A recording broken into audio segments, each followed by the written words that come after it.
Next जो topic आहे blood मध्येच महत्वाचा टॉपिक आहे रेड ब्लड सेल्स. पूर्ण लेक्चर त्याच्यावरच राहील.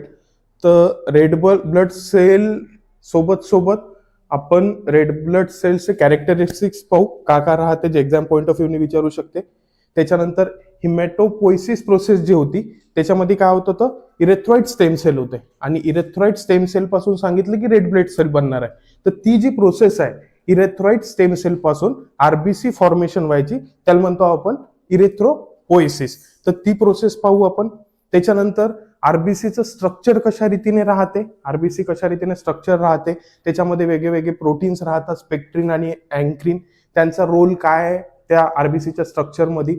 त्याच्यानंतर हिम कशा रीतीने फॉर्मेशन होते, आरबीसी कसं बनते नेमकं ती इरेथ्रोपोइसिस प्रोसेस पासून. आणि इरेथ्रोपोइसिस प्रोसेसमध्ये पहिला जो आरबीसी बनतो त्या प्लुरिपोटेंट स्टेम सेल, मायलॉइड, मग इरेथ्रोसाइट, इरेथ्रोब्लास्ट. तर त्या इरेथ्रोब्लास्ट जो असतो आपण टॉपिक मध्ये पाहू की तो जो इरेथ्रोब्लास्ट आहे हा 20 मायक्रॉनचा साईजचा असतो, मोठा असतो आणि प्लस त्याच्यात न्यूक्लियस सुद्धा असतो, रायबोझोम सुद्धा असतो, प्रोटीन सुद्धा राहतात, रायबोझोम्स बनवतो. आणि नंतर जेव्हा आरबीसी जेव्हा सर्क्युलेशन मध्ये येतो तर त्याच्यातून न्यूक्लियस कशा रीतीने बाहेर निघून जातो आणि त्याच्यातून प्रोटीन रायबोझोम्स कसे बाहेर निघून जातात आणि RBC is left only with haemoglobin. तर न्यूक्लियस कशा रीतीने बाहेर पडतो हे प्रोसेस पाहायची आहे आपल्याला इरेथ्रोपोइसिस प्रोसेसमध्ये. त्याच्यासोबत हिमोग्लोबिन फॉर्मेशन, हिमोग्लोबिनचं स्ट्रक्चर, कशा रीतीने हिम फॉर्मेशन होतं, विटॅमिन B12 आणि B9चं काय व्हॅल्यू आहे तिथे, आणि आरबीसी फॉर्मेशन किंवा हिम फॉर्मेशनसाठी आयरन जो आहे तो एक महत्वाचा घटक आहे, तो आयरन फॉर्मेशनसाठी त्याचा रोल पाहू. आणि सोबत हिम फॉर्मेशन नंतर आपण हिम डिस्ट्रक्शन सुद्धा पाहू की हिमोग्लोबिनचं डिस्ट्रक्शन झाल्यावर कशा रीतीने त्याचं बिलिरुबिन फॉर्मेशन होते, ते सुद्धा कन्सेप्ट आहे. आणि सोबतच काही जे एक्झाम पॉईंट ऑफ व्ह्यूने थॅलेसेमिया झालं, पर्निशियस ॲनेमिया झालं, मायक्रोसायटिक हायप्रोक्रोमिक ॲनेमिया याच्यावरून क्वेश्चन्स येतात, तर त्याचे थोडेसे बेसिक कन्सेप्ट पाहू. ठीक आहे, रिलेटेड टू डिसीज कंडिशन. ठीक आहे, चल टॉपिक आहे रेड ब्लड सेल. सगळ्यांना माहित आहे RBC is also non as erythrocyte. Basic एक पहिलाच क्वेश्चन आहे आरबीसी, एवढ्या लेवलचा क्वेश्चन येणार नाही पण लक्षात राहू द्या की आरबीसीलाच आपण इरेथ्रोसाइट सुद्धा म्हणतो. सोबत आरबीसीचा जो साईज आहे, साईज ऑफ आरबीसी विचारला जाईल, तो it is 7 to 8 micron in diameters. किती आहे? 7 to 8 मायक्रॉन्स इन डायमीटर. आणि या कन्सेप्टमध्ये हळूहळू आपल्याला समजून येईल की पहिला जो आरबीसी आहे, पहिला जो बोन मॅरो मध्ये प्रो इरेथ्रोब्लास्ट आहे तो 20 मायक्रॉनचा असतो, त्याची साईज 20 मायक्रॉनची आहे. आणि त्या 20 मायक्रॉन पासून हळूहळू बोन मॅरो मध्ये मॅच्युअर झाल्यावर कशा रीतीने रेटिक्युलोसाइट ब्लड सर्क्युलेशन मध्ये येतो आणि त्याची 20 मायक्रॉनची साईज कशा रीतीने 7 ते 8 मायक्रॉनची राहून जाते. आणि तेही बघायचं आहे की इरेथ्रोपोइसिस प्रोसेसमध्ये जो पहिला जो प्रिकर्सर सेल असेल, जो आरबीसी बनवणार आहे, त्याची साईज तर 20 मायक्रॉन आहेच आहे, सोबत त्याच्यात न्यूक्लियस सुद्धा आहे पहिल्या प्रोसेसमध्ये, आणि सोबतच त्याच्यात रायबोझोम सुद्धा, रायबोझोम्स प्रोटीन बनवण्यासाठी. तर हे दोन्ही गोष्टी न्यूक्लियस आणि रायबोझोम्स हे रेटिक्युलोसाइट किंवा आरबीसी मधून निघून जातात आणि सगळे निघाल्यानंतर फक्त हिमोग्लोबिन राहते, म्हणून त्याची साईज जी आहे ती 7 to 8 मायक्रॉन इन डायमीटर राहते. ठीक आहे, हा एक कन्सेप्ट बघायचा आपल्याला. चल त्याच्यानंतर काउंट जो आहे आरबीसीचा आपल्याला माहित आहे की पूर्ण जे ब्लड सेल्स आहे, ब्लड सेल्सला आपण एक दुसरं नाव सुद्धा दिलं होतं टुगेदरली, आरबीसी, डब्ल्यूबीसी आणि प्लेटलेट्सला आपण फॉर्म्ड एलिमेंट सुद्धा म्हणतो. म्हटलं पूर्ण जे ब्लड सेल्स आहे त्यांना आपण फॉर्म एलिमेंट सुद्धा म्हणतो. तुम्ही काय म्हणत होते, काय होतं का मी विसरलो? हा, फॉर्म सेल किंवा फॉर्म एलिमेंट्स म्हटलं. त्याच्यानंतर पूर्ण सेल्स मध्ये जे सगळ्यात जास्त सेल्स राहतात, म्हणजे जर कंपोजिशन ऑफ ब्लड मध्ये आपण बघितलंय की इकडे लिक्विड पार्ट होता आणि इकडे सेल्युलर पार्ट होता, तर त्या सेल्युलर पार्ट मध्ये आरबीसी, डब्ल्यूबीसी आणि प्लेटलेट होते. तर तिघांमधून जवळपास 99% हे आरबीसी होते आणि रिमेनिंग 1% फक्त हे डब्ल्यूबीसी आणि प्लेटलेट होते. म्हणून त्याचा काउंट जर पाहिला, ठीक आहे, तर count is 4.7 to 6.1 million in males. ठीक आहे, ऑन अन ऍव्हरेज मेल्स मध्ये 5 मिलियन पकडा आणि फिमेल्स मध्ये 4.5 मिलियन्स पकडा. ठीक आहे, बरं मग फरक का बरं आहे की मेल्स मध्ये जास्त आहे, ऑन अन ऍव्हरेज 5 पकडलं मी, मेल्स मध्ये आणि फिमेल्स मध्ये 4.5 मिलियन पकडले. ठीक आहे. तर फरक याच्यासाठी आहे की मेल्स मध्ये अँड्रोजन्स मध्ये टेस्टोस्टेरॉन असतो आणि पुढे पुढे बघू की आरबीसीच्या प्रोडक्शनसाठी इरेथ्रोपोएटिन जो हार्मोन आहे किडनीतून रिलीज होते नेफ्रॉन्स मधून, ठीक आहे, पेरिट्युब्युलर कॅपिलरीज पासून, तर तो इरेथ्रोपोएटिन हार्मोन जो आहे तो जेव्हा सिंथेसाइज होते, त्याचं जेव्हा सिक्रिशन होते, तेव्हा तिथे बोन मॅरो तिथे आरबीसीचं प्रोडक्शन वाढवते. म्हणून टेस्टोस्टेरॉन जो हार्मोन आहे, ठीक आहे, जो मेल्स मध्ये असतो, तो इरेथ्रोपोएटिन सिक्रीट जास्त करतो आणि इरेथ्रोपोएटिनचं सिक्रिशन जास्त झाल्यामुळे आरबीसीचं प्रोडक्शन मेल मध्ये ऍज कम्पेअर टू फिमेल जास्त राहील. क्लिअर आहे एवढं? ठीक आहे. एवढं कॉन्सेप्ट ठेवा की मेल्स मध्ये काउंट जर विचारला, it is near about 4.7 to 6.1 million and on an average in male it is 5 million, whereas females मध्ये 4.2 to 5.4 and on an average it is about 4.5 millions in females. त्याच्यानंतर सांगितलंय increase RBC count. जर males मध्ये on an average मी 5 million म्हटलंय, तर ते जर 5 मिलियनच्या वरती जर आरबीसीचं काउंट वाढलं तर त्याला आपण पॉलिसायथेमिया म्हणतो. त्याला काय म्हणतो? जसं की आरबीसीच्या प्रोडक्शनला आपण काय म्हटलं? Erythropoiesis process. आरबीसीला काय म्हटलं? इरेथ्रोसाइट. तर त्या इरेथ्रोसाइटचं किंवा आरबीसीचं प्रोडक्शन खूप जास्त प्रमाणात झालं तर त्याला काय म्हणेन मी? पॉलिसायथेमिया. आरबीसीचा काउंट जर वाढला तर. आणि प्रोसेस ऑफ इरेथ्रोपोइसिस म्हणजे का की ते जे हिमेटोपोइसिस प्रोसेस होती, हिमेटोपोइसिस प्रोसेसमध्ये इरेथ्रोपोइसिस प्रोसेस पाहतो आपण, ठीक आहे, स्पेशली आरबीसी कशा रीतीने फॉर्म होते. तर आरबीसीचं जे फॉर्मेशन होते ते जवळपास 7 दिवस घेते. हे प्रोसेस जेव्हा इरेथ्रोपोइसिसची प्रोसेस पाहू तर टोटल जे स्टेप्स आहे इरेथ्रोपोइसिस पासून किंवा प्रो इरेथ्रोब्लास्ट पासून आरबीसी बनायची जे प्रोसेस आहे ते जवळपास 7 दिवस घेते. Total life span of RBC is 120 days. Total जे आरबीसीची लाईफ स्पॅन आहे ते किती आहे? 120 days. सगळ्यांना माहिती आहे. पण क्वेश्चन आरबीसीच्या लाईफ स्पॅन वरून नाही, क्वेश्चन इन न्यूबॉर्नच्या लाईफ स्पॅन वरून. ठीक आहे. जे फिटलचं आरबीसी जे आहे त्याची लाईफ स्पॅन किती आहे, जो बाळात फिटस आहे त्याची आरबीसीची लाईफ किती आहे, तर त्याची असते on an average 60 to 80 days. वेगवेगळ्या सोर्सेसमध्ये कुठल्या सोर्सेसमध्ये 80 days दिलाय आणि कुठल्या प्रेफर सोर्सेसमध्ये 60 days सुद्धा दिलाय. म्हणून आपण ऑन एन ऍव्हरेज जे आरबीसीचं फिटलचं लाईफ स्पॅन आहे ते 60 to 80 days कॅल्क्युलेट केलं, पकडलाय. त्याच्यानंतर फंक्शन्स ऑफ आरबीसी. आरबीसीचं नेमकं काम काय? तर मोस्ट इम्पॉर्टंट जे फंक्शन आहे आरबीसी काय करतो? हिम स्टोअर करतो, ठीक आहे. आणि हिमोग्लोबिन, हिम म्हणण्यापेक्षा हिमोग्लोबिन जे आहे हा एक ट्रान्सपोर्टरचं काम करत आहे.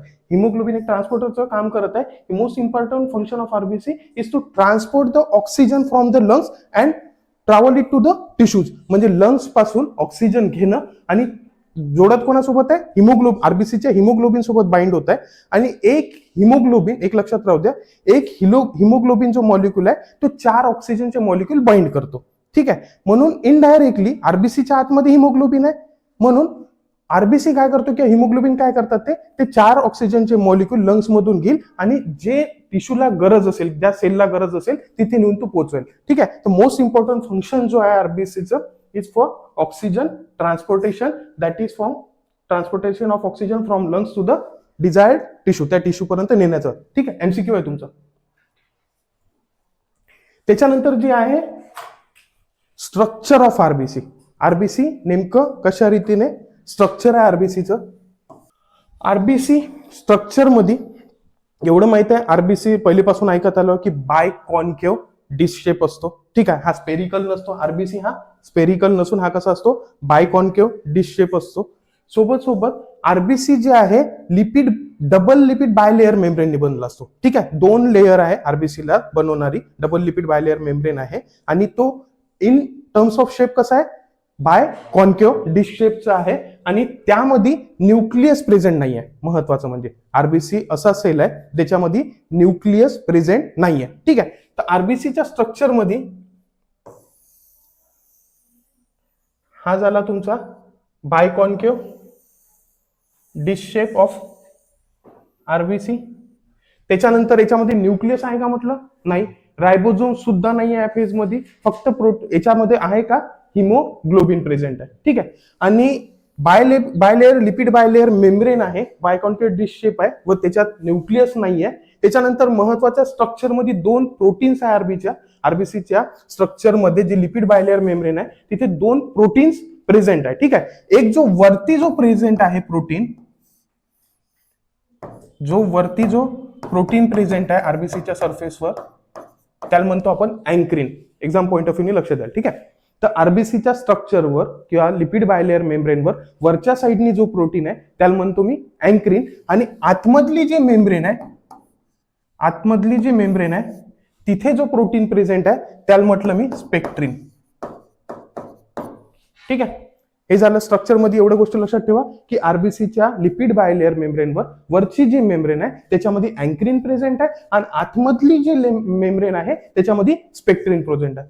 तर स्पेक्ट्रिन आणि अँक्रिन करतात का की आरबीसी जो आहे न्यूक्लियस नसल्यामुळे, आरबीसी जो न्यूक्लियस नाहीये, ठीक आहे, त्याच्यामुळे न्यूक्लियस नसल्यामुळेच त्याची लाईफ स्पॅन जी आहे ते 120 दिवसाची आहे. कारण न्यूक्लियस नाही तर डीएनए नाही आहे, आणि डीएनए नाही तर सिंथेसिस नाही होणार. तर इतर जे मॉलिक्युलर न्यूक्लियस नसल्यामुळे बाकीचं काहीच तिथे प्रेझेंट राहणार, बाकी सेल्युलर ऍक्टिव्हिटी तिथे कुठल्या प्रकारची होणार नाही.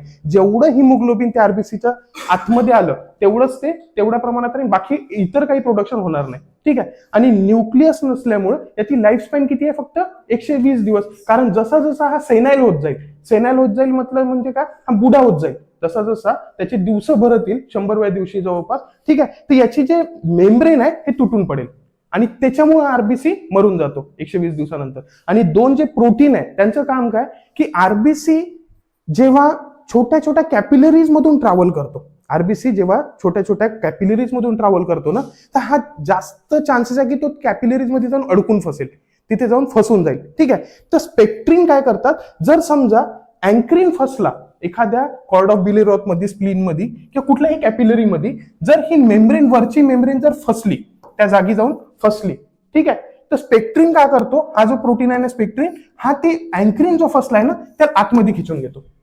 समजलं की पुढे समोर काय आरबीसी आहे, आरबीसीच्या वरती कुठली मेम्ब्रेन आहे त्याच्यावरती प्रोटीन कुठला आहे, अँक्रिन, आणि आतमध्ये मेम्ब्रेन मध्ये कुठला प्रोटीन आहे, स्पेक्ट्रिन. तर जेव्हाही जात राहिला आरबीसी ट्रॅव्हल करेल कॅपिलरीज मध्ये आणि एखाद्या कॅपिलरीज मध्ये जाऊन तो फसला, तर फसणार काय पहिले, अँक्रिन. अँक्रिन जिथे फसला ना तिथून स्पेक्ट्रिन त्याला बाहेर मागे घेऊन गेल. ठीक आहे, आणि पुन्हा तो व्यवस्थित रीतीने ट्रॅव्हल करू शकेल. क्लिअर झालं. तर जर समजा मेन जे शेप आहे आरबीसीची, बायकॉन्केव, हे कोण मेंटेन करून ठेवता मग, spectrin hormone, spectrin protein. Clear आहे एक गोष्ट. त्याच्यानंतर जर समजा स्पेक्ट्रिन नसलेत, हे प्रोटीन नसले, तर काय होणार आहे, अँक्रिन फसेल तर त्याला बाहेर काढू शकेल का, नाही. मग आरबीसी फसला तर मग बॉडीचे एपोप्टोसिस किंवा बॉडीचे मायक्रोफेजेस जे आहे ते त्याला जाऊन खाऊन टाकेल, बरोबर, त्याची डेथ झालं त्याचे खाऊन टाकेल, आणि त्याच्यातून निघेल का मग हिमोग्लोबिन. आणि आरबीसीचं डिस्ट्रक्शन झाल्यावर, हिमोग्लोबिनचं डिस्ट्रक्शन झाल्यावर त्याच्यातून एंड प्रोडक्ट कुठला येतो, बिलिरुबिन. ठीक आहे, तर अननेसेसरी तिथे बिलिरुबिनची लेवल वाढून पडेल. आणि जर समजा याचे डिफेक्ट असेल, कोणाचे, स्पेक्ट्रिनचे किंवा अँक्रिनचा जर डिफेक्ट असेल, तर तिथे काय होणार आहे, ऍज अ रिझल्ट बिलिरुबिनची लेवल तिथे वाढून जाईल. आणि स्पेक्ट्रिन आणि अँक्रिनची जिथे जिथे डिफिशियन्सी असते किंवा डिफेक्ट असते, त्याच्यामुळे जो आजार होतो त्याला म्हणतो आपण हेरिडेटरी सिफेरोसायटोसिस. काय म्हणतो, डिफेक्ट कॉजेस हेरिडेटरी सिफेरोसायटोसिस. ठीक आहे, biconcave shape of RBC is maintain by the spectrin protein. Both helps RBC to pass, both म्हणजे कोण, अँक्रिन आणि spectrin, both help RBC to pass through the narrow capillaries. By the way, जर कुठे spectrin मधून अँक्रिन जर आरबीसीचा वरच्या मेम्ब्रेनचा जर RBC जो आहे किंवा अँक्रिन जो आहे तो जर स्ट्रक झाला, तर मदत कोण करत आहे मागून, मग स्पेक्ट्रिन मदत करत आहे. त्याच्यानंतर आरबीसी लॅक्स न्यूक्लियस, आरबीसी मध्ये न्यूक्लियस प्रेझेंट आहे का, नाहीये. त्याच्यानंतर due to absence of nucleus in the RBC lives only for 120 days, and after 120 days the cells of the RBC gets ruptured. तिथून आरबीसी रप्चर्ड होऊन जातात, आणि आरबीसी मध्ये न्यूक्लियस नसल्यामुळेच, ठीक आहे, तर त्याची जी मेम्ब्रेन आहे ना याची फ्लेक्झिबिलिटी कमी होऊन जाते. त्याची जे याच्यात काही स्ट्रॉंग राहील नाही ना, हे मेम्ब्रेन मध्ये काही जोर राहणार आहे का, न्यूक्लियस प्रेझेंट नाही आहे तर, ठीक आहे, त्याच्यात फक्त काय प्रेझेंट आहे याच्यामध्ये, हिमोग्लोबिन. ठीक आहे, तर आरबीसीच्या स्ट्रक्चर मध्ये 2-3 गोष्टी लक्षात ठेवा की आरबीसीच्या दिसण्यामध्ये बायकॉन्केव डिश शेप आहे. बायकॉन्केव जर आहे तर ते बायकॉन्केव शेप मेंटेन कोण करून ठेवत आहे, कुठला प्रोटीन, स्पेक्ट्रिन. आणि आरबीसी मध्ये दोन प्रकारचे प्रोटीन राहतात, कुठले कुठले? अँक्रिन आणि स्पेक्ट्रिन. तर हे काय करतात, जर आरबीसी कुठे जाऊन फसला, अँक्रिन जर फसला किंवा आउटर मेम्ब्रेन जर फसली, तर स्पेक्ट्रिन काय करतो, त्याला आतमध्ये ओढून घेतो. त्याच्यामुळे आरबीसी पुन्हा आपल्या जागी जाऊ शकते व्यवस्थित रीतीने. ठीक आहे. आणि जर याची डेफिशियन्सी असली, स्पेक्ट्रिन किंवा अँक्रिनची डेफिशियन्सी असली किंवा डिफेक्ट असला, त्याच्यापासून होणारा जो आजार आहे त्याला म्हटलं मी हेरिडेटरी सिफेरोसायटिसिस. त्याच्यानंतर इरेथ्रोपोइसिस प्रोसेस. ठीक आहे. Erythropoiesis process, it is a process by which RBCs are formed. एक अशी प्रोसेस, जसं की हिमेटोपोइसिस मध्ये आपण काय बघितलं होतं, की अशी प्रोसेस ज्याच्यापासून पूर्ण फॉर्म्ड एलिमेंट जे आहे, जसं की पूर्ण जे ब्लड सेल्स आहे, आरबीसी, डब्ल्यूबीसी आणि प्लेटलेट जे फॉर्म होतात, त्याला म्हटलं मी हेमेटोपोइसिस. फक्त आता इथे इरेथ्रोपोइसिस म्हणजे का, की फक्त आरबीसी कशा रीतीने फॉर्म होत आहे ती जी प्रोसेस आहे त्याला म्हणेन मी इरेथ्रोपोइसिस. ठीक आहे. तर इरेथ्रोपोइसिस प्रोसेस साठी एकदा पुन्हा वापस जाऊ, की सगळ्यात पहिला जो सेल असतो जो की पुढचे सेल्स बनवतो, ब्लड सेल्स बनवतो, त्याला म्हटलं मी प्लुरिपोटेंट स्टेम सेल. एका प्लुरिपोटेंट स्टेम सेल पासून मल्टीपोटेंट स्टेम सेल बनणार आहे. आणि मल्टीपोटेंट म्हणजे कोणते कोणते? एक आहे लिम्फॉइड आणि एक आहे मायलॉइड स्टेम सेल. आणि मग नंतर आरबीसी बनवण्यासाठी लिम्फॉइड मेजर रोल प्ले करतो की मायलॉइड? लिम्फॉइड तर तिकडे लिम्फोसाइट बनवतो. तर मायलॉइड जो स्टेम सेल आहे, मायलॉइड स्टेम सेल का बनवणार आहे पुढे? इरेथ्रोसाइट किंवा इरेथ्रॉइड स्टेम सेल. ठीक आहे. तर पहिला जो सेल आहे इथून प्रोसेस मध्ये, प्लुरिपोटेंट स्टेम सेल. पहिला जो सेल आहे तो कुठला आहे? Pluripotent stem cell. आणि प्लुरिपोटेंट स्टेम सेल काय करतो? एक बनवतो मल्टीपोटेंट स्टेम सेल बनवतो, एक बनवतो लिम्फॉइड आणि दुसरा बनवतो मायलॉइड. ठीक आहे. लिम्फॉइड पुढे टी लिम्फोसाइट, बी लिम्फोसाइट आणि प्रो नॅचरल किलर सेल बनवतो. महत्वाचा काय आरबीसी बनवण्यासाठी? मायलॉइड. तर मायलॉइड जो स्टेम सेल आहे, मायलॉइड बनवतो इरेथ्रॉइड स्टेम सेल. काय बनवतो? इरेथ्रॉइड स्टेम सेल बनवतो. आणि आपण हेमेटोपोइसिस प्रोसेस मध्ये पाहिलं होतं की इरेथ्रॉइड स्टेम सेल पासून का बनते? आरबीसी. ठीक आहे. ती ही जी प्रोसेस आहे, इरेथ्रॉइड, मायलॉइड पासून इरेथ्रॉइड आणि इरेथ्रॉइड पासून फायनल आरबीसी बनणं. ठीक आहे. तर त्याला काय म्हणेन मी? इरेथ्रोपोइसिस. आणि ही जी प्रोसेस आहे मायलॉइड पासून तर आरबीसी बनण्याची किंवा इरेथ्रॉइड स्टेम सेल पासून आरबीसी बनण्याची, याला जवळपास 7 दिवस घेतात. किती घेतात? 7 दिवस. The process of erythro, MCQ आहे तुमचा, the process of erythropoiesis will take near about 7 days. ठीक आहे. त्याच्यानंतर इरेथ्रॉइड जो स्टेम सेल आहे, याच्यापासून जो पहिला सेल बनत आहे त्याला म्हटलं मी प्रो इरिथ्रोब्लास्ट. का म्हटलं? प्रो इरेथ्रोब्लास्ट. लक्षात ठेवा ना, आरबीसी बनण्यासाठी 5 प्रकारचे सेल कन्व्हर्शन राहतात, सेल डिफरन्शिएशन होते. जो सगळ्यात पहिला सेल आहे इरेथ्रॉइड स्टेम सेल पासून बनणारा, तो प्रिकर्सर सेल जो आहे पहिला, त्याला म्हणेन मी प्रो इरेथ्रोब्लास्ट सेल. आता प्रो इरेथ्रोब्लास्ट सेल आहे, हे कुठे होत आहे? हे प्रोसेस बोन मॅरोच्या आतमध्ये. ही जी प्रोसेस आहे ना, हे कुठे बनत आहे? ही बोन मॅरोच्या आतमध्ये. तर इरेथ्रॉइड स्टेम सेल पासून बनला प्रो इरेथ्रोब्लास्ट. तर प्रो इरेथ्रोब्लास्ट बद्दल माहिती एवढं ठेवा की याची जे साईज आहे हे राहते जवळपास 20 मायक्रॉन. ठीक आहे. प्रो इरेथ्रोब्लास्टची साईज किती आहे? 20 मायक्रॉनची. आणि मॅच्युअर आरबीसीची साईज किती सांगितली मी? 7 to 8 मायक्रॉन. म्हणजे असं काय होते की 20 मायक्रॉन वरून जेव्हा आरबीसी ब्लड सर्क्युलेशन मध्ये येतो किंवा आरबीसी बनतो याच्या पुढून, तर पूर्ण जवळपास 12 मायक्रॉनची साईज घटून जाते. ठीक आहे. तर पहिली गोष्ट, तर प्रो इरेथ्रोब्लास्टची साईज किती आहे? 20 मायक्रॉन. दुसरी महत्वाची गोष्ट की प्रो इरेथ्रोब्लास्ट मध्ये न्यूक्लियस प्रेझेंट आहे. ठीक आहे. प्रो इरेथ्रोब्लास्ट मध्ये अर्ली जो आरबीसी आहे, बच्चू जो आरबीसीचा, ठीक आहे, जो आरबीसीचा बच्चू आहे समजा, तर त्याच्यामध्ये काय आहे? न्यूक्लियस प्रेझेंट आहे. आणि सोबत प्रो इरेथ्रोब्लास्ट मध्ये न्यूक्लियस सुद्धा आहे आणि रायबोझोम सुद्धा आहे. काय? रायबोझोम्स आहे आणि न्यूक्लियस आहे. साईज किती आहे? 20 मायक्रॉनची. क्लिअर आहे एवढं? प्रो इरेथ्रोब्लास्ट पासून पुढचं जे आहे,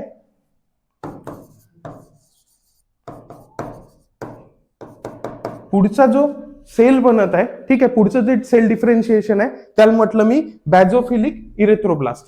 पुढचा जो आहे प्रो इरेथ्रोब्लास्ट पासून काय बनत? इरेथ्रोब्लास्ट. प्रो आणि नंतर आता सेल डिफरन्शिएट होत आहे तर काय बनणार त्याच्यापासून इरेथ्रोब्लास्ट किंवा बॅझोफिलिक इरेथ्रोब्लास्ट.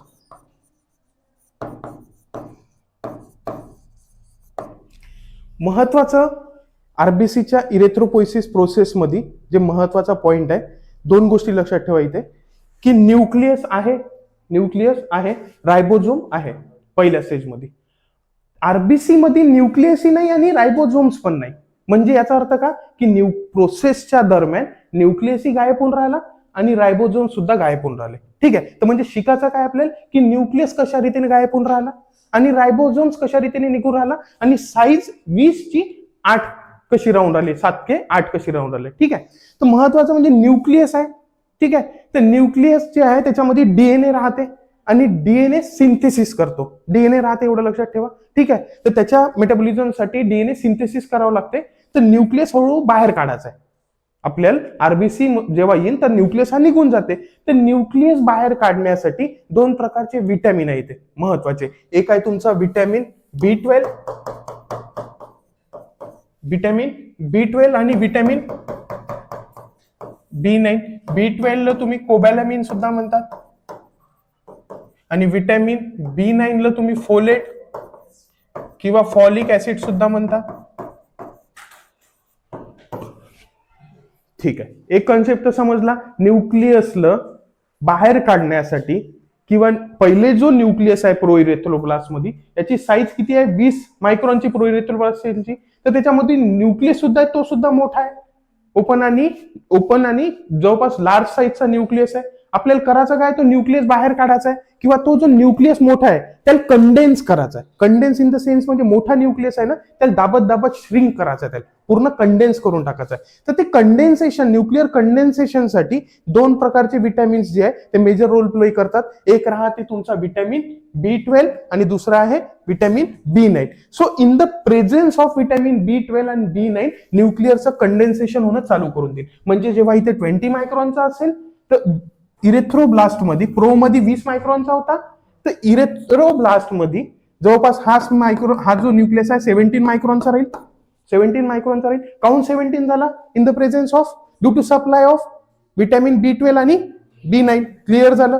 मग नंतर बॅझोफिलिक इरेथ्रोब्लास्ट पासून बनते तुमचा पॉलिक्रोमिक. एवढे नाही लक्षात राहील, फक्त प्रोसेस लक्षात ठेवा. नावावरून नाही विचारेल, जिथे एमसीक्यू विचारेल ते मीच सांगतो तुम्हाला. ठीक आहे, फक्त प्रोसेस डोक्यात राहू द्या, होत कशा रीतीने होत आहे म्हणून. ठीक आहे, तर 20 मधून मग झाला 17. मग नंतर पुढचा जो आहे बॅझोफिलिक नंतर पॉलिक्रोमॅटिक होऊन जाते. ठीक आहे, आणि पॉलिक्रोमॅटिक नंतर जे आहे पुढचा आहे ऑर्थोक्रोमॅटिक. ठीक आहे, तर होत काय, मग इन इरेथ्रोब्लास्ट, मग इन डायरेक्ट आपण स्किप करू आणि जाऊन डायरेक्ट नेक्स्ट स्टेजवर नॉर्मोसाइट किंवा नॉर्मोब्लास्ट. ठीक आहे, आणि नॉर्मोसाइट किंवा नॉर्मोब्लास्ट मध्ये न्यूक्लियस जो आता अजून कंडेन्स झाला, न्यूक्लियस अजून श्रिंक झाला, तर त्याची साईज राहिली 14 मायक्रॉन्सची. आणि का बरं 14 झाले, in the presence of supply, due to supply of continuous supply of vitamin B12 आणि विटॅमिन B9. क्लिअर झालं. मग इथे न्यूक्लियसची साईज काय राहिली किंवा साईजची साईज काय झाली 14 मायक्रॉनची. ठीक आहे, नॉर्मोसाइट मध्ये. मग नंतर हळूहळू नॉर्मोसाइट मध्ये 10 मायक्रॉन राहते, इथे पॉलिक्रोमॅटिक आहे तिथे त्याची 14 होते आणि नंतर 10 मायक्रॉन्स होऊन जाते. आता झालं तुमचं हे नॉर्मोसाइट मध्ये. या ठिकाणी नॉर्मोसाइट मध्ये हिमोग्लोबिन स्टार्ट्स टू अपियर. नॉर्मोसाइटची जी स्टेज येते याच्यामध्ये हिमोग्लोबिन दिसणं चालू होऊन जाते. पहा, न्यूक्लियस बद्दल समजलं की न्यूक्लियस कशा रीतीने कंडेन्स होऊन राहिला. न्यूक्लियस बद्दल एकच गोष्ट लक्षात ठेवायची, ती विटॅमिन B12 आणि विटॅमिन B9. त्याच्यानंतर मी काय म्हटलं, प्रोइरेथ्रोब्लास्ट मध्ये दोन गोष्टी आहे, एक आहे न्यूक्लियस आणि दुसरा आहे रायबोझोम्स. तर रायबोझोम्स काय करतात माहिती आहे का सेलमध्ये, कोणाला तरी माहिती आहे का? रायबोझोम्स नॉर्मली काय काम करतात, प्रोटीन सिंथेसिस करतात. रायबोझोम्सचं काम काय, प्रोटीनचं सिंथेसिस करणं. पण हिमोग्लोबिन म्हणजे काय, हिम आणि ग्लोबिन. ग्लोबिन काय प्रोटीन आहे, प्रोटीन आहे ना. ग्लोबिन काय, हिमोग्लोबिन. हिम काय, हिम जेव्हा पाहू आपण तर आयरन कंटेनिंग पिगमेंट आहे. ठीक आहे, आणि ग्लोबिन काय, प्रोटीन आहे. आपल्याला याच्यामध्ये पाहिजे का ऍट द एंड हिमोग्लोबिन पाहिजे. ठीक आहे, तर न्यूक्लियस कंडेन्स होत आहे, सोबत सोबत हिम सुद्धा बनणं चालू व्हायला पाहिजे. न्यूक्लियस गायब होत आहे याच्यातून, तर हिम सुद्धा बनला पाहिजे त्याच्यात. ते हिम कोण बनत आहे, रायबोझोम्स. हिम कोण बनवत आहे? हिमचं प्रोटीन, हिमोग्लोबिनचं जे प्रोटीन आहे, ग्लोबिन कोण बनवत आहे? रायबोझोम्स बनवत आहे. ठीक आहे. तर सेम टाइम इथे रायबोझोम्स जे आहे प्रोइरेथ्रोब्लास्ट मध्ये, जे रायबोझोम्स आहे ना, ते ग्लोबिन सिक्रेशन करतात किंवा प्रोटीन सिक्रेशन करतात हिमोग्लोबिनसाठी लागणार. समजलंय का? ठीक आहे. तर इथे हळूहळू नॉर्मोसाइटची जे सेल येईल, नॉर्मोसाइटची जे स्टेज येईल, याच्यामध्ये काय येणार आहे? हिमोग्लोबिन दिसून पडेल आणि न्यूक्लियसची साईज अजून कमी होऊन जाईल. समजलं एवढं? रिपीट करतो, लोड नका घेऊ. त्याच्यानंतर नॉर्मोसाइट झाली. मग नंतर नॉर्मोसाइट नंतर जे पुढचं सेल डिफरेन्शिएशन आहे त्याला म्हटलं मी रेटिक्युलोसाइट. त्याला का म्हणेन मी? रेटिक्युलोसाइट. आता रेटिक्युलोसाइट जे आहे कंटिन्युअसली व्हिटॅमिन B12 आणि व्हिटॅमिन B9 चालूच आहे. ठीक आहे. सोबत सोबत रायबोझोम्स प्रोटीन सिंथेसिस करूनच राहिले. तर रेटिक्युलोसाइट जेव्हा राहतो, ठीक आहे, रेटिक्युलोसाइट जेव्हा येतो तर याची जे साईज आहे हे जवळपास राहते 8 to 10 मायक्रॉन्स. रेटिक्युलोसाइट जो याची साईज किती झाली? 8 to 10 मायक्रॉन्स. आता 8 to 10 मायक्रॉन्स राहिली रेटिक्युलोसाइटची साईज. तर यामध्ये न्यूक्लियस जो आहे हा पूर्ण कंडेन्स झाला. कंडेन्सचा अर्थ म्हणजे मोठा होता 20 मायक्रॉनचा, मग 17 झाला, 14 झाला, मग 10 झाला, 8 झाला आणि टोटली कंडेन्स होऊन गेला. आता कंडेन्स झाल्यावर तो न्यूक्लियस मारून गेला तिथे, तर तो तिथे राहणार आहे का? तर रेटिक्युलोसाइट मध्ये आता रेटिक्युलोसाइट मधून न्यूक्लियस जो आहे, न्यूक्लियस जो असेल तो बाहेर निघून जाईल. समजलं? न्यूक्लियस आता बाहेर निघून गेला आणि रायबोझोम्स इथे स्टील प्रेझेंट आहे. रायबोझोम्स आहे जे की प्रोटीन सिंथेसिस करूनच राहिले आणि रायबोझोम्स असल्यामुळं त्याचं नाव आहे रेटिक्युलोसाइट. रेटिक्युलोसाइट का बरं म्हणत आहोत? कारण त्याच्यामध्ये न्यूक्लियस जरी नसला तरी रायबोझोम्स प्रेझेंट आहे आणि रायबोझोम्स का करतात? प्रोटीन बनवत आहे. प्रोटीन कोणाची गरज आहे? ग्लोबिनची, हिमोग्लोबिन बनवण्यासाठी प्रोटीनची गरज आहे. म्हणून तिथे कंटिन्युअसली रायबोझोम्स जो आहे तो हिमोग्लोबिनसाठी ग्लोबिन किंवा प्रोटीन सिंथेसिस करूनच राहिला. ठीक आहे. आता रेटिक्युलोसाइट जो आहे हा कुठे आहे? बोन मॅरोच्या आतमध्ये. हे प्रोसेस कुठे होऊन राहिली? पूर्ण बोन मॅरोच्या आतमध्ये. आता रेटिक्युलोसाइट काय होईल? त्या बोन मॅरो मधून पेरिफेरल सर्क्युलेशन मध्ये येणार. क्लिअर आहे? रेटिक्युलोसाइट कुठे येईल? पेरिफेरल आपल्या सर्क्युलेशन मध्ये येईल आणि पेरिफेरल सर्क्युलेशन मध्ये आल्यानंतर हे रेटिक्युलोसाइट जे आहे हे कंटिन्युअसली 2 दिवस फिरतच राहतात आपल्या सर्क्युलेशन मध्ये. पेरिफेरल सर्क्युलेशन मध्ये रेटिक्युलोसाइट फिरत राहतात आणि त्या 2 दिवसाच्या दरम्यान त्यांचं कन्व्हर्शन होते आरबीसी मध्ये, मॅच्युअर आरबीसी मध्ये. बरं, मग रेटिक्युलोसाइट आणि आरबीसी मध्ये फरक काय? न्यूक्लियस याच्यातही नाहीये आणि याच्यात पण नाही आहे, पण याच्यात रायबोझोम्स प्रेझेंट आहे आणि मग नंतर 1 ते 2 दिवसांनी रायबोझोम्स सुद्धा रेटिक्युलोसाइट मधून निघून जातात आणि मग उरते का? रायबोझोम्स निघाल्यावर त्याला का म्हणेन मी? आरबीसी. ठीक आहे. म्हणजे आपल्या सर्क्युलेशन मध्ये बोन मॅरो मधून इरेथ्रोइड स्टेम सेल पासून आरबीसी बनतात. तर आपल्या सर्क्युलेशन मध्ये पहिले आरबीसी येतो की रेटिक्युलोसाइट येतो? रेटिक्युलोसाइट. ठीक आहे. तर पूर्ण जे आरबीसीचा काउंट असेल, एमसीक्यू आहे तुमच्या इथे, पूर्ण जे आरबीसीचा काउंट असेल त्याच्यातून जवळपास 1 ते 2% काउंट रेटिक्युलोसाइटचा असतो.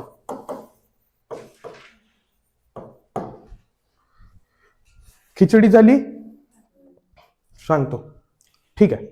पूर्ण ब्लड सर्क्युलेशन मध्ये काय होते? आरबीसी डायरेक्टली नाही येत, तेच रेटिक्युलोसाइट जे असेल त्याचं कन्व्हर्शन, रूपांतर कशात होते? मॅच्युअर आरबीसी मध्ये. किती दिवस लागतात? 1 ते 2 दिवस. ठीक आहे. क्लिअर आहे? म्हणजे जर आरबीसीचं प्रोडक्शन व्यवस्थित होत आहे की नाही होत आहे हे बघायचं असेल, ब्लडचं सॅम्पल घेतलं, आरबीसीचा काउंटही सापडला. ठीक आहे. आरबीसीचा काउंट मला समजा 3 मिलियनच सापडला. नॉर्मल किती राहते? मेल मध्ये 5 मिलियन. मला 3 मिलियन सापडला. तर मला त्याच्यावरून कसं समजेल की आतमध्ये प्रोसेस व्यवस्थित होत आहे की नाही होत आहे? ही जी प्रोसेस आहे ही व्यवस्थित चालू आहे की नाही चालू आहे हे कशावरून समजेल? मला आरबीसीचे काउंटची काही घेणदेण नाही. मी का पाहिजे? रेटिक्युलोसाइटचा काउंट. जर मला रेटिक्युलोसाइट बिलकुलच नाही भेटले, 0% भेटले, याचा अर्थ का की डिफेक्ट कुठे आहे? बोन मॅरोच्या अंदर. डिफेक्ट कुठे आहे? बोन मॅरोच्या अंदर. आणि जर समजा आरबीसी 0% आहे किंवा बनतच नाहीये तर त्याला का म्हणतो मी? Aplastic anaemia. लिहून घ्या. त्याला का म्हणतो मी, जर रेटिक्युलोसाइटच ठरवते की तुमच्या मध्ये ब्लड सेल्स बनत आहे की नाही बनत आहे.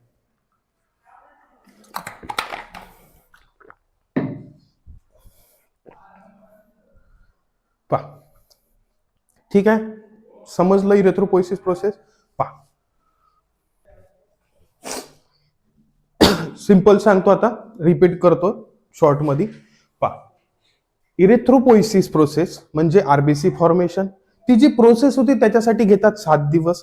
आपल्याला माहित आहे सगळ्यात पहिला जो सेल आहे जो आरबीसी बनवतो त्याला का म्हटलं मी, प्लुरिपोटेंट स्टेम सेल.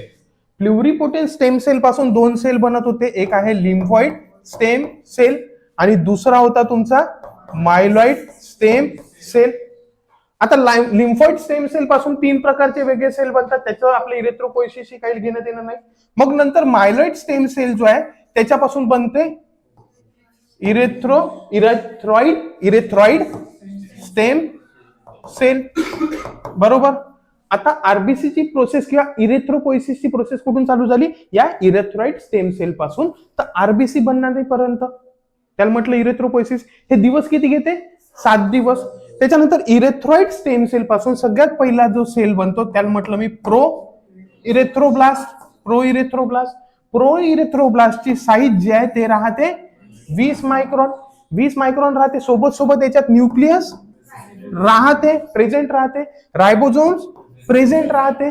ठीक आहे. न्यूक्लियसचं डीएनए सिंथेसिस करण्यासाठी किंवा न्यूक्लियर पुढे चालून न्यूक्लियसचं कंडेन्सेशन करायसाठी 2 महत्वाचे विटॅमिन्स रोल प्ले करतात. आपलं मेन एम काय, 20 मायक्रॉनची साईज पासून आरबीसीची साईज 7 ते 8 मायक्रॉन ठेवणं. त्याच्यासाठी तुम्हाला काय करायला लागेल, तो न्यूक्लियसही बाहेर काढायला लागेल त्याच्यातून आणि रायबोझोम सुद्धा बाहेर काढायला लागेल, जेणेकरून त्याला जागा भेटेल तर तिथे तो हिमोग्लोबिन स्टोअर करू शकेल. बरोबर. तर त्याच्यासाठी ह्या न्यूक्लियसला बाहेर काढण्यासाठी, आपल्या भाषेत न्यूक्लियसला बाहेर राखण्यासाठी 2 प्रकारचे विटॅमिन पाहिजे ना. एक आहे विटॅमिन B12 आणि विटॅमिन B9. तर इन द प्रेझेन्स ऑफ, आणि रायबोझोम्स का करताय, हिमोग्लोबिन बनवण्यासाठी प्रोटीन सिंथेसिस करू राहिला, प्रोटीन बनवून राहिला स्वतः. तर दोन्हीची गरज आहे इथे. ठीक आहे. गरज म्हणण्यापेक्षा न्यूक्लियसला बाहेर राखलाच आहे आणि रायबोझोम्स पासून काम काढून घ्यायचं आहे, दॅट इज प्रोटीन सिंथेसिस. तर न्यूक्लियसला बाहेर काढण्यासाठी विटॅमिन B12 आणि B9च्या प्रेझेन्स मध्ये पुढची जे स्टेज आहे त्याला म्हटलं बॅझोफिलिक इरेथ्रोब्लास्ट. आता याची जी साईज राहिली ती राहिली 17 मायक्रॉन. न्यूक्लियस झाला थोडासा श्रिंक किंवा कंडेन्स आणि रायबोझोम्स प्रोटीन बनवूनच राहिला.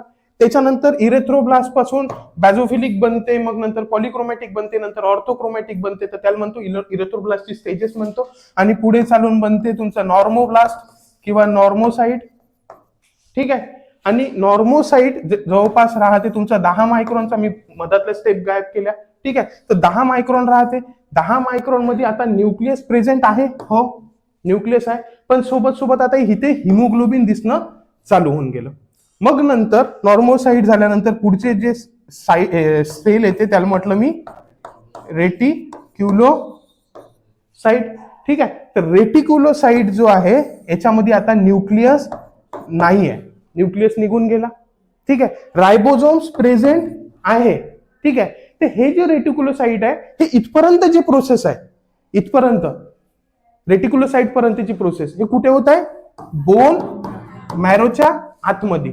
मग बोन मॅरोच्या आतमध्ये रेटिक्युलोसाइट बनल्यानंतर पुढे काय होते, हे जे तुमचं पेरिफेरल सर्क्युलेशन असेल याच्यात रेटिक्युलोसाइट पाठवून देते.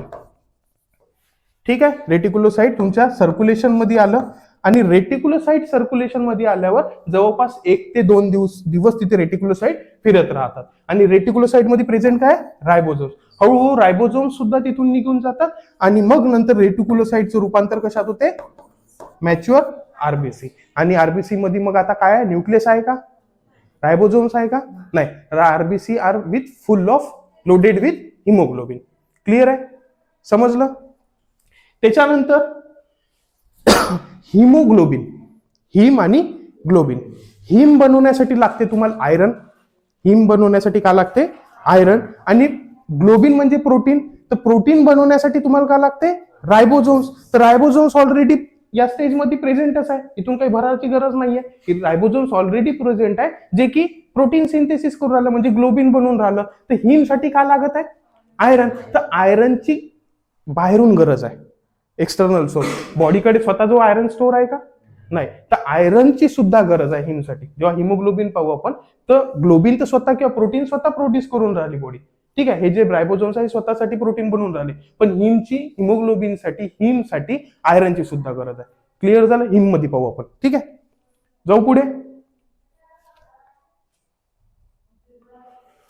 रेटिक्युलोसाइटची साईज किती आहे? 8 ते 10. रेटिक्युलोसाइट मध्ये न्यूक्लियस आहे का? नाही. रायबोझोम्स आहे का? हो, ठीक आहे. Reticulocyte enter into circulation and lives for 1 ते 2 दिवस. त्याच्यानंतर रायबोझोम्स डिसअपियर, रायबोझोम निघून जाते आणि RBC become mature RBC with full of haemoglobin. 2 दिवसानंतर रेटिक्युलोसाइटचं कन्व्हर्शन कशात होते? आरबीसी मध्ये. त्याच्यानंतर mature RBC has no nucleus, enucleated cell आणि नो रायबोझोम्स. क्लिअर झालं? Reticulocyte normally constitute about 1 to 2% of circulating RBC, ठीक आहे. रेटिक्युलोसाइट साठीच मी सांगितलं होतं की जर रेटिक्युलोसाइट बनतच नाहीये, म्हणजे तुमचे बाकीचे सेल सुद्धा नाही बनून राहिले, फॉर्म्ड एलिमेंट्स किंवा इतर सेल्स, तर त्याला का म्हटलं मी? Aplastic anaemia. पण जर रेटिक्युलोसाइटचा काउंट जर 20% पेक्षा जास्त असेल तर याचा अर्थ काय झाला? खूप जास्त प्रमाणात बनून राहिले. आरबीसीच नाही, तुमचे बाकीचे सेल पण अंदाज लागून जाते की बाकीचे सेल सुद्धा खूप जास्त प्रमाणात म्हणजे बनून राहिले, ठीक आहे. तर त्याला का म्हणेन मी? ल्युकेमिया. त्याला का म्हणेन? रेटिक्युलोसाइटचा काउंट जो आहे नॉर्मली किती राहतो? 1 ते 2%. 0 असेल तर एप्लास्टिक एनिमिया, आणि जवळपास 15 ते 20% पेक्षा जास्त आहे तर त्याचा अर्थ काय होते की खूप जास्त प्रमाणात प्रोडक्शन होऊन राहिलं ब्लड सेल्सचं, दॅट इज ल्युकेमिया. क्लिअर झालं? चलो, role of vitamin B12. B12 कोबॅलेमिन म्हणतो आपण त्याला, ठीक आहे. आणि विटॅमिन B12 आपण पाहिलाय की vitamin B12 is necessary for nuclear condensation किंवा न्यूक्लिअर श्रिंकेज करण्यासाठी, न्यूक्लियसला कंडेन्स करण्यासाठी काय पाहिजे? विटॅमिन B12 आणि अलॉंग विथ विटॅमिन B9 किंवा फोलिक ऍसिड, ठीक आहे. जर समजा एक रोल समजा की विटॅमिन B12 आणि B9 का करत आहे? न्यूक्लियसला कंडेन्स करत आहे. जर समजा बॉडीमध्ये विटॅमिन B12 आणि B9 ची डेफिशियन्सी असेल किंवा बॉडीमधून विटॅमिन B12 चाललाच नाही त्या बोन मॅरो मध्ये किंवा त्या प्रोसेससाठी, न्यूक्लिअर कंडेन्सेशनसाठी विटॅमिन B12 आणि B9 चा सप्लायच नाही होऊन राहिला, तर न्यूक्लियस कंडेन्स होणार आहे का? न्यूक्लियस कंडेन्स होणं म्हणजे याचा अर्थ काय झाला? न्यूक्लियसची साईज कमी होत आहे. मग जर समजा विटॅमिन B12 आहेच नाही किंवा सप्लाय नाही आहे विटॅमिन B9 आणि B12 चा, तर न्यूक्लियस कंडेन्स नाही होणार आहे, म्हणजे न्यूक्लियस मोठाच राहणार आहे. आणि न्यूक्लियस 20 मायक्रॉनचा 20 मायक्रॉनच राहिला किंवा 17 मायक्रॉन राहिला समजा आरबीसी मध्ये, तर आरबीसीची साईज 7 ते 8 मायक्रॉन राहील का? नाही. म्हणून जर विटॅमिन B12 ची डेफिशियन्सी असेल तर आरबीसीची साईज जी आहे त्याच्या 7 to 8 मायक्रॉन पेक्षा भरपूर जास्त मोठी राहते. म्हणून त्याला काय म्हणतो आपण? मेगॅलोप्लास्टिक एनिमिया. मेगॅलोप्लास्टिक, मोठा आरबीसी. एक अशा प्रकारचा आरबीसी तर आहे, पण ते साईज मध्ये कसे आहे? खूप मोठे आहे. आणि काऊन मोठे आहे? विटॅमिन B12 आणि B9 ची गरज होती कशासाठी? न्यूक्लियसला छोटा करायची आणि बाहेर हकलून द्यायची, पण तोच नव्हता म्हणून न्यूक्लियस छोटा झालाच नाही. आणि न्यूक्लियसच छोटा नाही झाला तर आरबीसी छोटा राहणार आहे का? आरबीसी सुद्धा मोठा राहील. क्लिअर झालं? समजलं? म्हणून काही डाऊट? हा,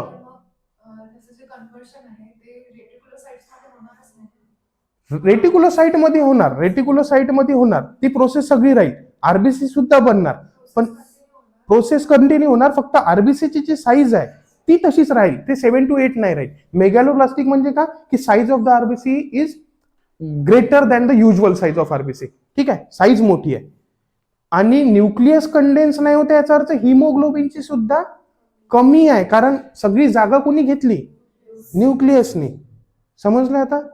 ठीक आहे. प्रोसेस चालू आहे, कारण बोन मॅरो मध्ये प्रॉब्लेम नाही आहे. बोन मॅरो मध्ये प्रॉब्लेम असतात तर इरेथ्रोपोइसिस जे प्रोसेस असते एका मागे एक सेल बनवायची ती बिघडली असते. तिथे प्रॉब्लेम नाहीये. प्रो इरेथ्रोब्लास्ट पासून इरेथ्रोब्लास्ट बनणार आहे, मग बॅझोफिलिक इरेथ्रोब्लास्ट बनेल, ऑर्थोक्रोमॅटिक बनेल, नॉर्मोसाइट बनेल, रेटिक्युलोसाइट बनेल, आरबीसी बनेल. पण फंक्शन काय होतं? न्यूक्लियसला कंडेन्स करायचं आणि हकलून बाहेर काढायचं. हे कोण करत होते न्यूक्लियसला कंडेन्स करायचं काम? Vitamin B12. आणि विटॅमिन B12 नाहीये म्हणून आता तिथे आरबीसीची जी साईज आहे ते कशी राहील? मोठीच राहील. न्यूक्लियस प्रेझेंट राहणार. Nucleus will be vitamin B12 needed for nuclear condensation. Nucleus present राहील. न्यूक्लियस कंडेन्सच नाही झालाय तर काय होईल? प्रेझेंट राहील. एकदा सर्च मारू आपण. जाताना आठवण ठेवा, मेगॅलोब्लास्टिक अॅनिमिया मध्ये न्यूक्लियस प्रेझेंट राहतो की नाही राहत. ठीक आहे. त्याच्यानंतर due to lack of nuclear condensation RBC size becomes large. ठीक आहे. त्याच्यानंतर स्किलिंग टेस्ट एक एमसीक्यू विचारल्या जाते. विटॅमिन B12 ची डेफिशियन्सी पाहण्यासाठी जी टेस्ट केल्या जाते ती आहे Schilling test. Normally vitamin B12 absorb ileum मध्ये होते. तुमच्या स्मॉल इंटेस्टाईनच्या लास्ट जो पार्ट आहे त्याच्यामध्ये विटॅमिन B12 काय होते? ऍब्झॉर्ब होते. तर ते ऍब्झॉर्प्शनचा रेट जो आहे तो माहिती करत पडतो आपल्याला by the test that is Schilling test. Schilling test is use to find out vitamin B12 deficiency and mainly in pernicious anaemia. Pernicious anaemia एक प्रकारचा मेगॅलोब्लास्टिक अॅनिमियाचा टाईपच आहे. ठीक आहे. चलो, समजलं एवढं? न्यूक्लियस प्रेझेंट राहते ना? बढिया, गुड. तर मेगॅलोब्लास्टिक अॅनिमिया मध्ये विटॅमिन B12 नसल्यामुळे न्यूक्लियस प्रेझेंट राहणार आहे. ठीक आहे. बरं, एक गोष्ट पुन्हा इथे, विटॅमिन B12 चं ऍब्झॉर्प्शन. ठीक आहे.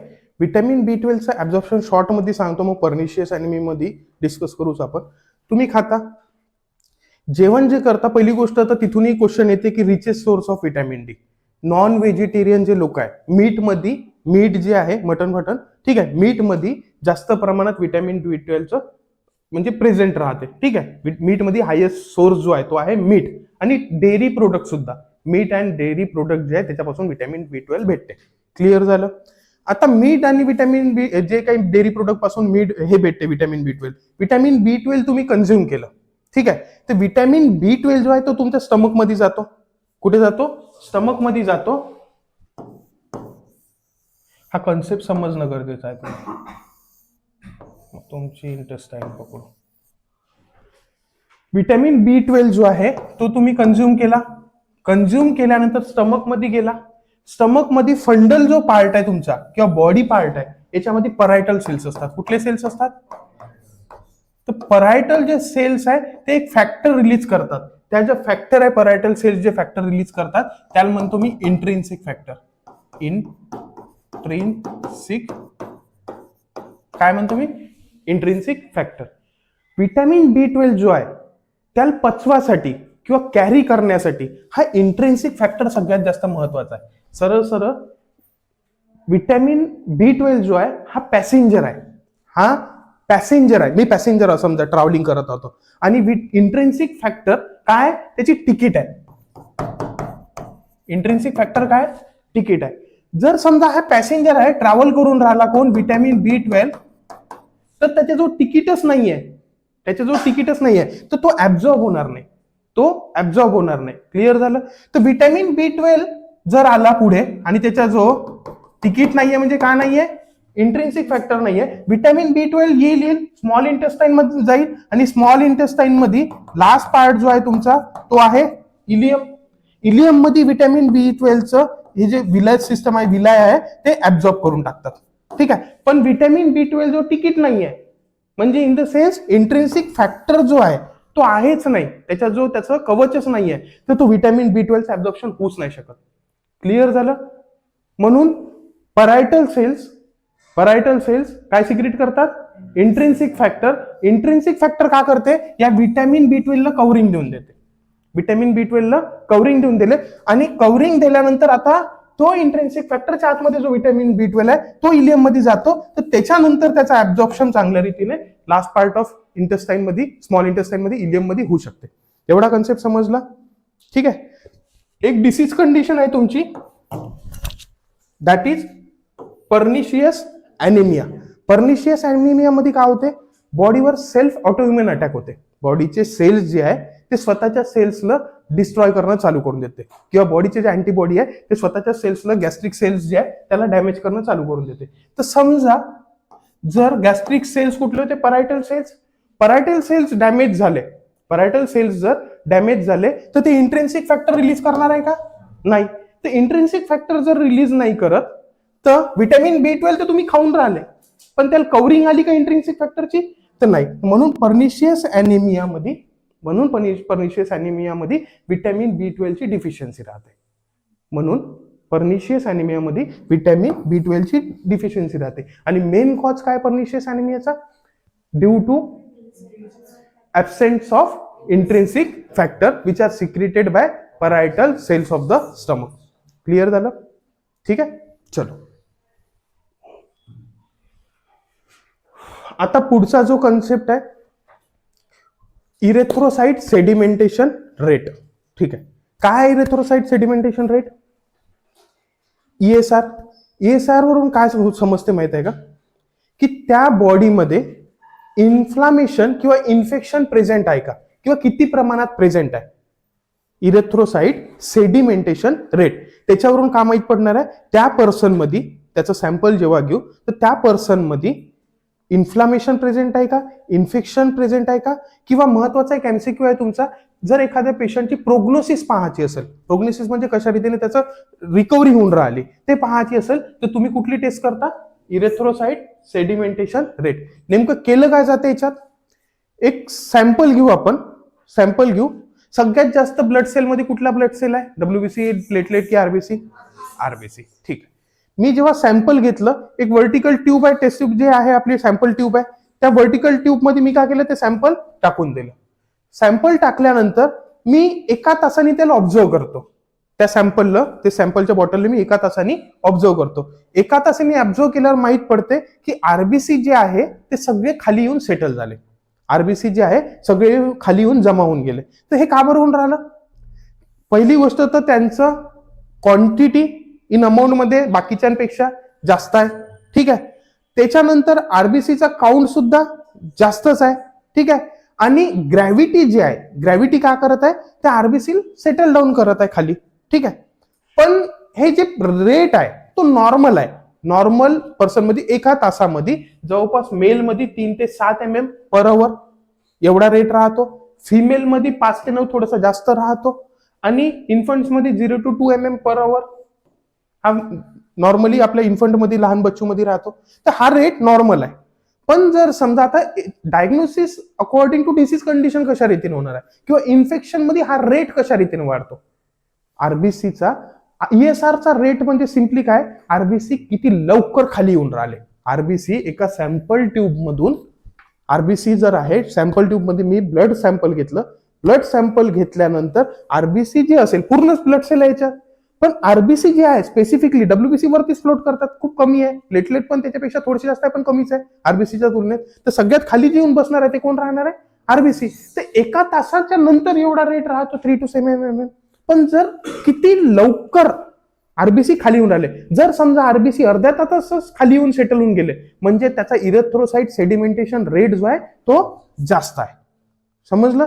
ESR रेट काय? जास्त आहे. आणि ESRचा रेट जर जास्त आहे म्हणजेच का बॉडीमध्ये इन्फ्लामेशन आणि इन्फेक्शन सुद्धा जास्त आहे. बरं, आता हे कसं डिनोट केलं की ESRचा रेट माहित पडला आणि त्याच्यावरून इन्फेक्शन किंवा इन्फ्लामेशन माहित पडते बा? ठीक आहे. तर याच्यावरून की जेव्हाही बॉडीमध्ये इन्फेक्शन राहते, जेव्हाही बॉडीमध्ये आपल्या इन्फेक्शन राहते, तर लिव्हर प्रोटीन्स रिलीज करतो. लिव्हर काय करतो? प्रोटीन रिलीज करतो. इन केस ऑफ इन्फेक्शन जेव्हा फाईट करत आहे बॉडी, तर ते प्रोटीन कुठले आहे? तुमचं ग्लोबुलिन सिक्रेट करतो. लिव्हर करतच राहतो हे प्रोटीन, पण जास्त प्रमाणात करतो जर बॉडीमध्ये इन्फेक्शन असेल तर. तो कुठले कुठले प्रोटीन आहे? ग्लोबुलिन सिक्रेट करतो. ग्लोबिन झाल्यानंतर फिब्रिनोजन, क्लॉटिंग फॅक्टर नंबर 1, तो सुद्धा एक प्रोटीन आहे, तो सुद्धा सिक्रेट करतो. सोबतच सी रिएक्टिव्ह प्रोटीन, ऐकलं असेल कुठेतरी, सी रिएक्टिव्ह प्रोटीन हा सुद्धा लिव्हर सिंथेसिस करतो आणि जास्त प्रमाणात रिलीज करतो सर्क्युलेशन मध्ये. आणि हे जे सर्क्युलेशन मध्ये लिव्हर जेव्हा प्रोटीन्स टाकतो ना, तर RBC जे आहे ना ते एकमेकाला जाऊन स्टक होऊन जातात due to that increase amount of protein which are synthesize by the liver. म्हणजे लिव्हरनी जे प्रोटीन जास्त प्रमाणात सिंथेसाइज केले तर ते काय करते? RBC सगळ्या RBC जाऊन चिपकून जाते. आणि एकावर एक कलदार ठेवा तुम्ही. कॉइन आहे आपले, कॉइन आहे, ठीक आहे, असे 50 कॉइन आहे, 50 कॉइनला असे एक एक ठेवा, काही प्रॉब्लेम नाही आहे. पण थोडंसं पाणी टाका आणि मग एक कॉईन टाका, त्याच्यावर थोडंसं पाणी चिपडा, दुसरा कॉईन टाका, पाणी चिपडा, अजून कॉईन टाका, तर मग ते जे कॉईन आहे ते स्टक होऊन जाईल, एकमेकांपासून निघाल त्रास जाईल. तशाच प्रकारे आरबीसी जेव्हा राहते खाली येऊन तर बसनच, पण आता आरबीसी काय होणार आहे, एकमेकाला जाऊन चिपकून जाईल. आणि एकमेकाला चिपकून गेल्यानंतर आता मॉलिक्युलर वेट जे आरबीसीचं ते सुद्धा जड झालं. पहिले एक एक आरबीसी सेपरेट होता, आता त्याचे हजार आरबीसीचा प्लग फॉर्म झाला आणि ते सगळे हजार वजन वाढल्यामुळे आरबीसी पटकन खाली येऊन सेटल होऊन गेले. क्लिअर झालं? तर याला म्हटलं मी erythrocyte sedimentation rate.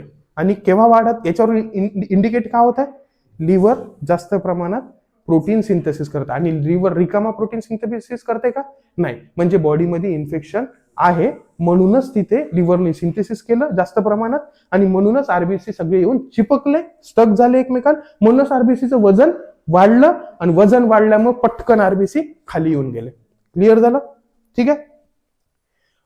A simple blood test that measures how fast RBC settle down at the bottom of a test tube in 1 hour. एका तासामध्ये आरबीसी किती लवकर खाली येऊन तळात येऊन बसून जातात. ठीक आहे, that is ESR. Reading is taken at the end of, पहा सॅम्पल घेतल्यावर एका तासाने पहा की आरबीसी किती वेळ घेत आहे. नॉर्मली आरबीसी किती वेळ घेते, 3 to 7 mm एका तासात. फिमेल असेल तर 5 to 9 mm आणि बच्चू असेल तर 0 to 2 mm. त्याच्यानंतर ESR सिग्निफिकन्स काय मदत करते, it helps to detect infection in the body, inflammation of the body. ठीक आहे, म्हणजे जर कुठलंही इन्फेक्शन असेल किंवा इन्फ्लामेशन झालं असेल तर आरबीसी लवकर येऊन खाली बसून जाईल. Helps assess the prognosis of patient, MCQ आहे तुमचा. ESR rate helps to assess, त्याच्यावरूनच माहित पडते की त्या माणसाची, त्या व्यक्तीची प्रोग्नोसिस किंवा सुधार आहे की नाही बा. ठीक आहे. त्याच्यानंतर ब्लड इज केप्ट, कशा रीतीची प्रोसेस आहे, ब्लड जे आहे ते व्हर्टिकल ट्यूब मध्ये कलेक्ट करतो आणि RBC settle down due to gravity normally. पण फास्टर सेटलिंग ऑफ आरबीसी जर लवकर खाली येऊन तळात बसत असेल, indicate higher erythrocyte sedimentation rate and indicating more inflammation is present into the body. समजलं? रिझन फॉर इन्क्रीज, का बरं वाढून राहिलं sedimentation rate? During infection liver produces special proteins, कोणते कोणते, ग्लोब्युलिन आहे, फिब्रिनोजन आहे आणि सी रिएक्टिव्ह प्रोटीन आहे. This protein causes RBC to stuck together. ह्या प्रोटीनमुळे काय होते, सगळे आरबीसी एकत्र येऊन चिपकून जाते. चिपकून गेल्यामुळे त्याचं वजन काय वाढून गेलं आणि आरबीसीचं वजन जर वाढलं तर ते पटकन खाली होऊन जाईल, सेडिमेंट होऊन जाईल. ठीक आहे. त्याच्यामुळं हेवीनेस येते आणि फॉल फास्टर आणि ESR इन्क्रीजेस. क्लिअर आहे?